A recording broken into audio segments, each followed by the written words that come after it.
નમસ્કાર દર્શક મિત્રો, જન્માષ્ટમીની વિશેષ રજૂઆતમાં હું જીગર દેવાણી આપ સૌનું સ્વાગત કરું છું. મિત્રો, આજના દિવસની ઘણા બધા લોકો ઘણા લાંબા સમયથી ખૂબ જ આતુરતાથી રાહ જોતા હતા અને સ્વાભાવિક છે કે આજનો દિવસ જ એવો છે.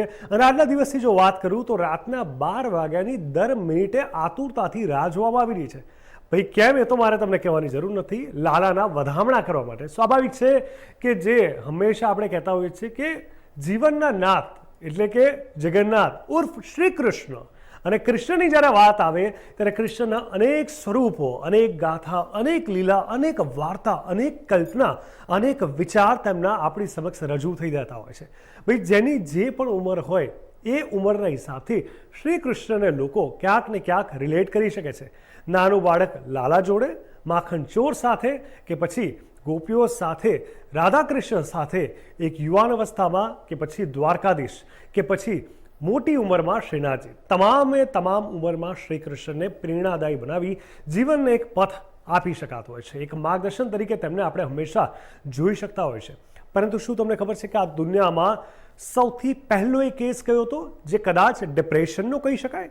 તમને થશે કે વાત અહીંયા જન્માષ્ટમીથી ડિપ્રેશન સુધી ક્યાં પહોંચી ગઈ? તો હું આપને કહીશ કે એ અર્જુન હતો અને એના સાયકિયાટ્રિસ્ટ, કાઉન્સિલર, સાયકોલોજીસ્ટ તેની જોડે તેને ટ્રીટ કરી, તેને સમજાવવાવાળા, તેને પથ આપવાવાળા, તેને માર્ગદર્શન કરવાવાળા કોઈ ડૉક્ટર હતા તો એ પોતે જ શ્રી કૃષ્ણ હતા. અને તમે ગીતા અને મહાભારતથી અચૂક સમજી ચૂક્યા હશો કે દરેક ક્ષણે નિરાશ થવાવાળો અર્જુન જ્યારે પણ ગિવઅપ કરી દે છે, આજની ભાષામાં સ્પષ્ટ આપણા યુવાઓને સમજાય એ ભાષામાં હું કહું કે ગિવઅપ કરી દે છે, અને એવા સમયે કેમ ગિવઅપ ન કરવું અને કેમ પોતાની રીતે આગળ વધવું એ સમજવાની આપણે વાત કરીએ તો એના માટે શ્રી કૃષ્ણ હંમેશા પ્રેરણા બન્યા છે. અને શ્રી કૃષ્ણએ જે રીતે પ્રેરણા બતાવી પોતાની અને સાચા અર્થમાં જે મેસેજ આપ્યો હતો તે ખૂબ જ ઉત્કૃષ્ટ હંમેશા રહ્યો છે.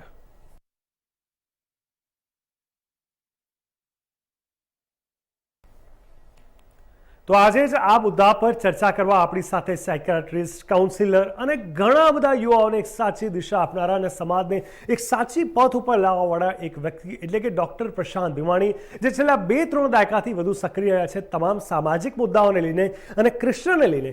એક ગુરુ તરીકે શું, કેવી રીતે તેમને જોવા, તેમને ફોલો કરવા અને કેવી રીતે તેમના માર્ગદર્શનને અનુસંધાનીને ક્યાંક આપણા જીવનને ગાડી પાટા પર લાવી અનેક મુશ્કેલીઓમાંથી, તેના વિશે આપણે આજે ચર્ચા કરીશું ડૉક્ટર પ્રશાંત ભીમાણી પાસેથી. પ્રશાંતભાઈ, ખૂબ ખૂબ સ્વાગત છે આપનું ઇન્ડિયા ન્યૂઝ ગુજરાતમાં. Thank you so much. Prashantbhai, જ્યારે આપણે શ્રી કૃષ્ણની વાત કરીએ છીએ ત્યારે અનેક રૂપો તો આપણી સામે આવે છે, પણ હું માનું છું ત્યાં સુધી ગુરુ તરીકે અથવા એવી કોઈ પણ મૂંઝવણોમાં આપણને ખબર છે કે અર્જુન અનેકો રીતે મુશ્કેલી અને ડિપ્રેશનમાં ફસાઈ ગયો હતો અને દરેક સ્ટેપ ઉપર ગીવઅપ કરવાની વાત કરનારા અર્જુનને માર્ગદર્શન શ્રી કૃષ્ણએ આપ્યું હતું. તો આજના ભાગદોડવાળી જીવનમાં આજના યુવાઓ માટે કૃષ્ણ કેવી રીતે ગુરુ બની શકે છે અને કૃષ્ણને કેવી રીતે અનુસરવા જોઈએ પોતાની મુશ્કેલીઓથી પાર પાડવા માટે? જીગર, કૃષ્ણ ભગવાન જે છે એ ક્યારેય કોઈ પણ સંજોગોમાં એમના જન્મ પછી આજ સુધી અથવા ભવિષ્યમાં પણ ક્યારેય એ અસંગત કે અપ્રસ્તુત નહીં રહે. કારણ કે જ્યાં આગળ માનવી છે, જ્યાં આગળ વર્તન છે, ત્યાં આગળ પ્રશ્નો આવવાના છે, ત્યાં આગળ એનો ઉકેલ કે સમાધાનની વાત આવવાની છે, અને ત્યાં આગળ કૃષ્ણ ભગવાનનું જ્ઞાન પણ આવવાનું છે.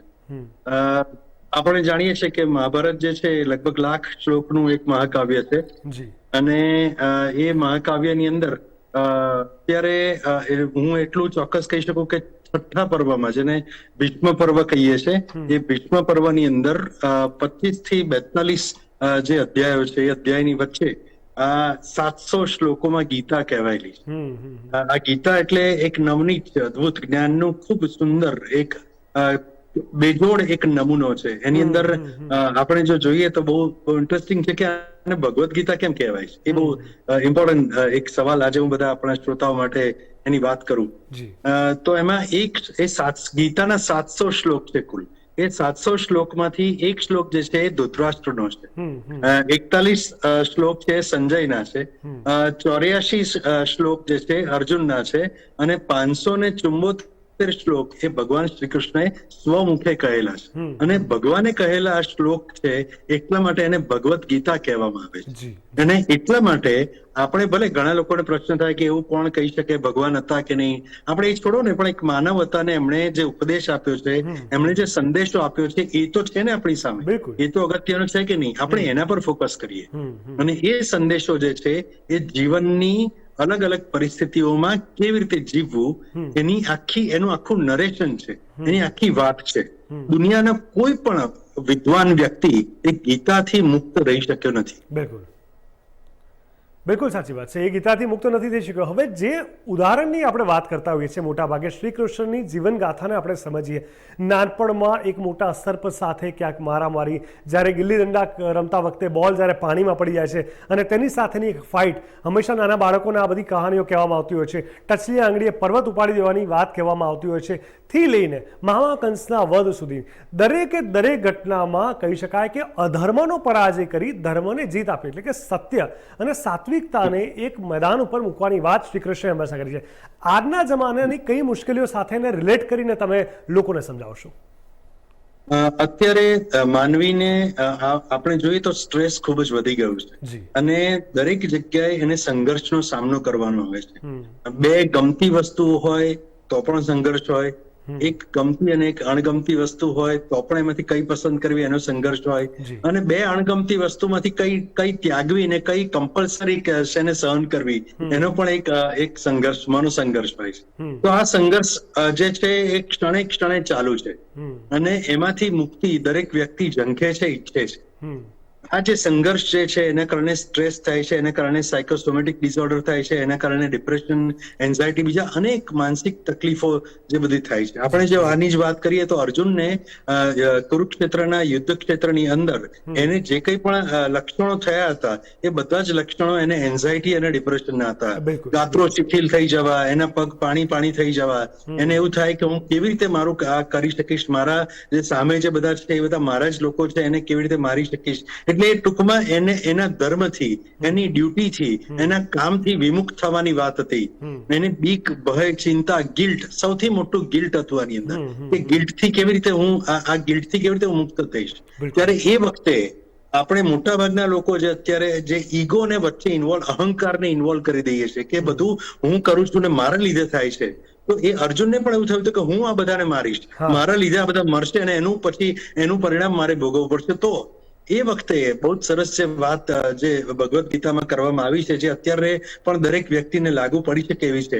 એ છે કે તમે તમારી ડ્યુટી કે તમારું કામ જે કરો છો એ ચોક્કસ તમારા સારા ધ્યેય સાથે કરો તે ખૂબ જરૂરી છે. સૌથી પહેલી વાત તમારું ધ્યેય સ્પષ્ટ હોવું જોઈએ. પછી તમારી ડ્યુટી, તમારું કર્મ જે છે એ સૌથી પ્રાયર વસ્તુ છે, સૌથી પહેલી બાબત છે. પછી એની સાથેના જે અટેચમેન્ટ્સ જે બધા છે એ અટેચમેન્ટ્સ થી થોડું દૂર રહેવું જરૂરી છે. કારણ કે દરેક કામ કરીએ ત્યારે અટેચમેન્ટ જે છે આપણને વળગે છે, અને જ્યારે અટેચમેન્ટ વળગે છે, જ્યારે રાગ જ્યારે કોઈ કર્મ સાથે વળે છે ત્યારે જ દુઃખ અને સુખની નિષ્પત્તિ થાય છે.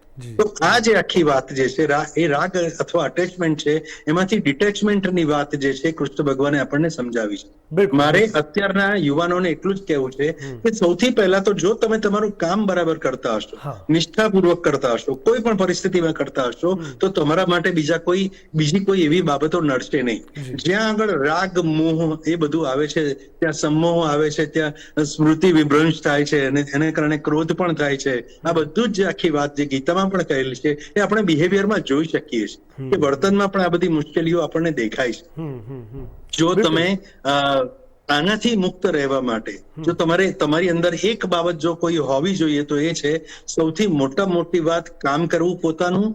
બીજી વાત જે છે એ જૂની બાબતોને પાછળ મૂકીને આગળ વધવું. કારણ કે મોટાભાગના યુવાનોને રિલેશનશિપના જયારે પ્રશ્નો થાય છે ત્યારે એ પણ થાય છે કે પોતાનું હૃદય કે પોતાનું મન કોઈ એક વ્યક્તિ જોડે લાગી ગયું હોય પછી એમાંથી મુક્ત જ થતા નથી.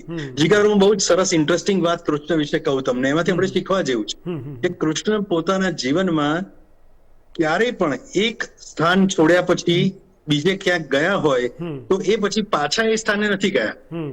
આ બહુ ઇન્ટરેસ્ટિંગ વાત છે. એટલે તમે જે વસ્તુ છોડી દો છો પછી આગળ વધો એ ખૂબ જરૂરી છે. મૂવ ઓન થવું ખૂબ જરૂરી છે. આ મૂવ ઓન થવાનું જ નામ જીવન છે. અને ત્રીજી મહત્વની વાત જે છે એ છે સ્થિત પ્રજ્ઞતા.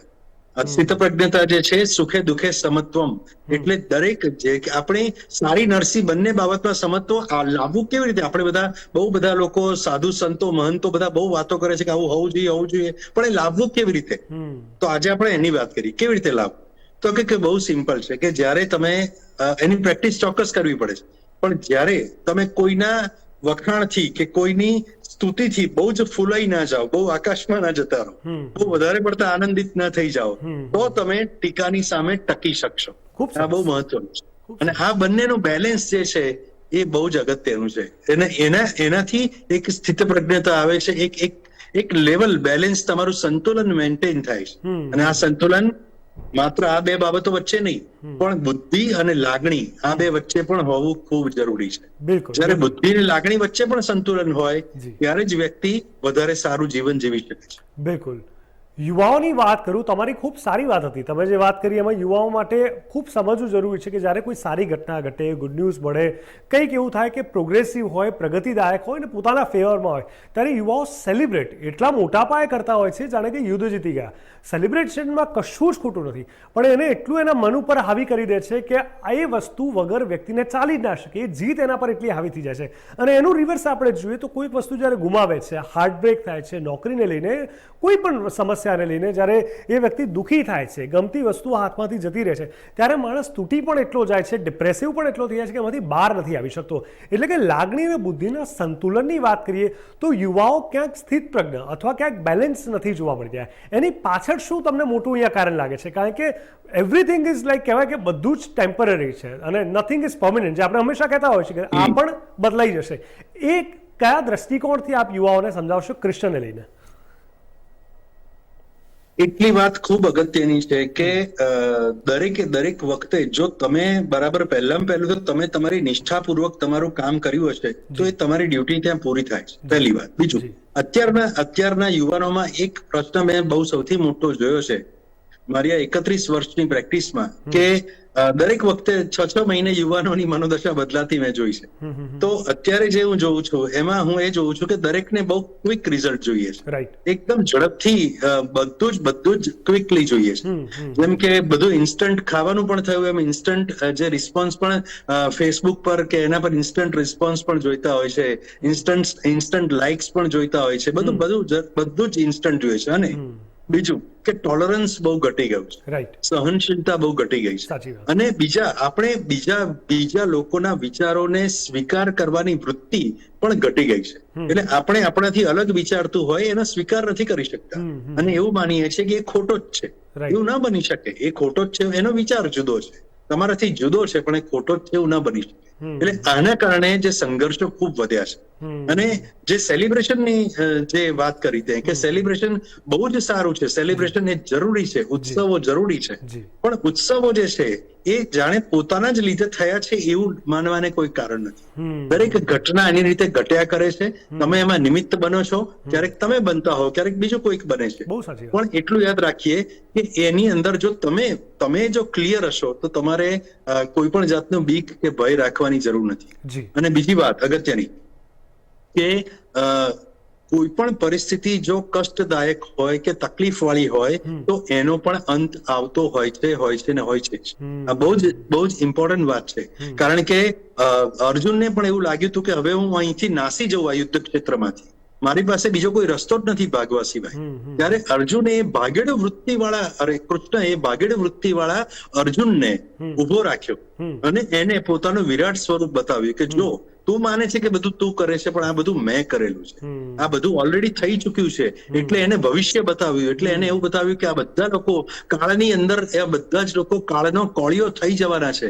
તું બધાને મારીશ એવું તું માને છે, એ વાત ખોટી છે. અને આ બધું માત્ર તારે આની અંદર તારો રોલ ભજવવાનો છે, ભૂમિકા ભજવવાની છે. ઘણી બધી વખત એવું થાય છે કે આપણે ભૂમિકા ભજવતા નથી બરાબર, અને એના કારણે ઇશ્યુઝ બહુ થાય છે.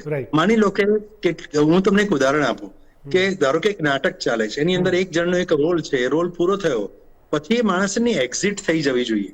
પણ જો એ સ્ટેજ ઉપરથી એક્ઝિટ જ ના કરે, ત્યાં જ પોતાનો રોલ ફરીને ફરી કર્યા કરે તો બીજા બધાને મુશ્કેલી થાય છે, આખું નાટક બગડે છે અને જોનારને એમ થાય છે કે આ શું ચાલી રહ્યું છે. સાચી વાત છે. એટલે આ વાત જીવનમાં બહુ મહત્વની છે કે જ્યાં તમારો રોલ, તમારી ભૂમિકા પૂરી થાય ત્યાં તમારી એક્ઝિટ થઈ જવી જોઈએ. આ પણ બહુ અગત્યની વાત છે. બિલકુલ સાચી વાત છે. તમે વાત કરી કે કૃષ્ણે જે રીતે અર્જુનને રોકી દીધો કે ભાગવાનું નથી તારે, અને એને બતાવ્યું કે ભાઈ આ બધું તો થવાનું છે, તું માત્ર નિમિત્ત બની રહ્યો છે. એ જ રીતે આપણે બીજા દ્રષ્ટિકોણથી જોઈએ તો કૃષ્ણ પણ જ્યારે એક વાર ભાગ્યા હતા, પણ ભાગ્યા નતા, એનો એંગલ, એનો પરસેપ્શન બીજો હતો. રણછોડ એટલા માટે કહેવાય, મથુરાથી નીકળ્યા અને પછી એને રણછોડ કહેવાય. તો એમાં પણ એક મેસેજ હતો કે જ્યાં કશું જ નથી થઈ શકવાનું અને એના કરતાં બીજું કંઈક સારું થવાનો સ્કોપ છે, તો એ ડિટેચમેન્ટ પણ કેળવવું પડશે. આ બંનેને બેલેન્સ કરીને કેવી રીતે? It was a strategic escape. Exactly. It was not escape with fear. True, very true. Prashant ji, તમારી વાત સાચી છે, સ્ટ્રેટેજિક એસ્કેપ, પણ એ બી તો શીખવું પડશે ને, કારણ કે જ્યાં વાત એટેચમેન્ટની આવે છે ત્યાં કોઈ વ્યક્તિ છોડી નથી શકતા, અને લાંબા ગાળે એનું નુકસાન થાય છે ને એમ થાય છે કે આના કરતાં આપણી પાસે આટલા સારા ઓપ્શન્સ હતા, કદાચ એ રસ્તે ગયા હોત તો પરિવાર, સમાજ, હું વધારે સારી રીતે ખુશ હોત. એ વાત પણ ખરી કે નહીં? બિલકુલ સાચી વાત છે. મનોવિજ્ઞાનમાં એક બહુ સરસ વાત છે કે જે વ્યક્તિ કોઈ સમસ્યાના જેટલા વધારે વિકલ્પ વિચારી શકે એ વ્યક્તિ બહુ ઝડપથી એ પ્રોબ્લેમમાંથી બહાર આવી શકે. આ મનોચિકિત્સાનો એક બહુ મોટો નિયમ છે. એટલે જો તમે તમારી બુદ્ધિનો ઉપયોગ તમારી લાગણી કરતા થોડોક વધારે કરો તો ચોક્કસ તમે સફળ થાવ છો. પણ વધારે પડતા ઇમોશનલ થનાર વ્યક્તિ જે છે એ મોટા ભાગે એના દુઃખી થવાના ચાન્સીસ વધારે રહે છે. દરેક વસ્તુને દિલથી જ વિચારવાની જરૂર નથી. દિલ અને દિમાગનું સંતુલન કરીને વિચારો એ ખૂબ જરૂરી છે. બિલકુલ સાચી વાત છે. હવે જ્યારે કૃષ્ણની આપણે જ્યારે વાત કરતા હોય છે તો તમે એક વાત એમની હંમેશા નોટિસ કરી હશે, જે મને સૌથી વધારે આકર્ષિત લાગી, તો તે તેમનો હસતો ચહેરો, સ્માઇલિંગ ફેસ. ગમે તેવી વિપરીત સ્થિતિમાં પણ તમે એમના પર એક ક્રોધ નથી જોયો. તમે બીજા કોઈ પણ ઈશ્વરને જોઈ લો, તેમનો ક્રોધ જ્યારે આવશ્યક હોય છે ત્યારે તો જરૂરી છે. મોટા ભાગે ચાહે દ્રૌપદીનું વસ્ત્રાહરણ થતું હતું એવા સમયથી લઈને ત્યાં યુદ્ધના મેદાન સુધી કોઈ પણ ક્ષણમાં, અને જ્યારે યુદ્ધ પૂર્ણ થઈ ગયું, ગાંધારી આવ્યા અને જ્યારે શાપ આપ્યો કૃષ્ણને ડેથ માટેનો, એ વખતે પણ હસતા મોઢે શાપને સ્વીકાર કરી લીધો કે હા, હું રોકી શકતો તો મેં ના રોક્યું, તમારી વાત સાચી છે, હું સ્વીકારું છું. અને પછી જ્યારે ગાંધારી રિયલાઇઝ થાય છે અને પાછો લે છે તો પણ એ નથી એક્સેપ્ટ કરતા કે ના, તમારો ગુસ્સો સાચો હતો ને, શાપને સ્વીકાર. એટલે કે તમામ દુઃખોને પણ હસતા મોઢે ઝીલી લે છે. એની પાછળનું કારણ એમને એક જ છે કે આ પણ વીતી જશે. એ યુવાઓને આપ કેવી રીતે સમજાવશો? દરેક ઘટના, દરેક પાત્ર, દરેક વ્યક્તિ, દરેક આસપાસનું વાતાવરણ એ નિયતિનો એક ભાગ છે એવું માનીને જ્યારે વ્યક્તિ ચાલે છે, એ કુદરતનો એક ભાગ છે, જ્યારે એવું માનીને વ્યક્તિ ચાલે છે ત્યારે એ પોતે ધીરે ધીરે થોડો નિષ્ફળ થતો જાય છે. અને એ વખતે એને ખબર પડે છે કે આ બધું ચાલ્યા કરે છે પોતાની આસપાસ, અને એમાંથી આપણે એ ખાલી પસાર થઈ જવાનું છે. એ પસાર થવાનું જે છે, ટાઈમ અને સ્પેસ, આ બે ડાયમેન્શન એવા છે કે જેમાંથી વ્યક્તિએ પસાર થવું જ પડે. આ ફિઝિક્સની વાત કરું છું. તો એ ગમે તે સ્થિતિમાં તમારે એમાંથી પસાર થવું પડે છે. એક જીવને, એક બાયોલોજીકલ બીઈંગને, એક કોન્શિયસનેસને એમાંથી પસાર થવું પડે છે. એટલે આ બંને પરિમાણ જે છે એ હંમેશા સતત એક ચાલતી પ્રક્રિયા છે. તમે એનો વચ્ચે એક ભાગ છો એટલું જો વ્યક્તિ કોઈ સમજી લે તો પછી એના માટે ડિટેચમેન્ટ પણ સહેલું થઈ જાય છે, અને એના માટે ત્યાં એ રહેવું પણ સહેલું થઈ જાય છે. સાચી વાત છે. અને એના માટે દુનિયાને ઓળખવી, દુનિયાને સમજવી, અને એ પણ સહેલી થઈ જાય છે કે આ બધું એની રીતે ચાલ્યા કરે છે. અને એટલા માટે કૃષ્ણ તો આ બધું સમજતા જ હતા, અને એટલા માટે એમના મોઢા પર સ્મિત હતું, કારણ કે એ પોતે એ મહામાનવ હતા.